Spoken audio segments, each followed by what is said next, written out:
मैं तो उन्हीं का जब ध्यान में लग गया। सब लोग बारी बारी उसके पास जा रहे, देखा सब महात्मा के, ये महात्मा मेरे पास नहीं आया, मेरी कमर उसकी तरफ है, मुंह पशुपतिनाथ की तरफ है। शिवरात्रि के दिन सुबह मेरे पास 11 बजे आया, नमस्कार क्या हजूर नमस्कार, मेरी लाख सेवा बताओ।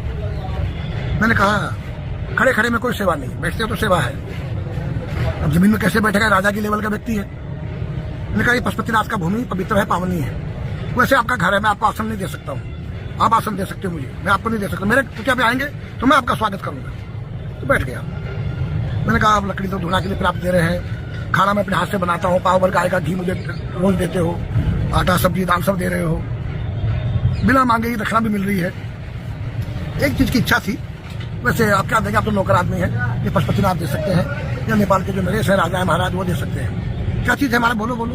हमने बाकी खाल मेरे को साधना के लिए थी, बाकी खाल पिछवार नहीं है, न पड़ती है, मैं फ्रेश राजा आपको दूंगा। और जो हमारे जो साथी लोग सब मेरे से नाराज हो गए, इसको देना हमको नहीं दिया, इसका मर्डर कर दो।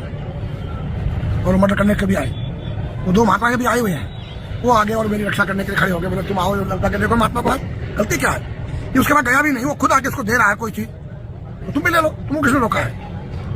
उस साल मेरे पहले साल हमारे वीरेंद्र के दरबार से मुझे लेपर्ड का मिला और बोला महाराज अगले वर्ष आना, आपको मैं टाइगर की भी दूंगा। फिर जो है फिर गए हम, तो वीरेंद्र का अवसान हो गया था, कोई दुर्घटना घटी परिवार के साथ, तो ज्ञानेंद्र राजा बन गया। तो उसी प्रशासक ने ज्ञानेंद्र से कहा कि आपके बड़े भाई दाई ने महाराज को टाइगर की खाल देने के लिए बोला, बाघ की खाल, और तुम समा गए चले गए। मैंने कहा अगर दाई ने बोला तो महाराज को कहीं से भी लाके दो। तो जो ये मेरी फोटो दिखाई मैंने आपको, ये 7 फीट का लंबा है, नाक से पूंछ तक का।